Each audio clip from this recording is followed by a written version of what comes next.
शिवाभरणं घोररूपं पञ्च इन्द्रियतारकम्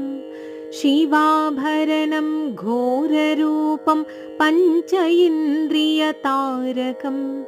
नित्यं जाग्रस्थिते निष्ठं नागनागम् आश्रयेऽहं नित्यं जाग्रस्थिते निष्ठं नागनागम् आश्रयेऽहं नागनागं नागनागं नागनागम् आश्रयेऽहं नागनागं नागनागं नागनागम् आश्रयेऽहं नागनागं नागनागं नागनागम् आश्रयेऽहं नागनागं नागनागं नागनागम् आश्रयेऽहम्।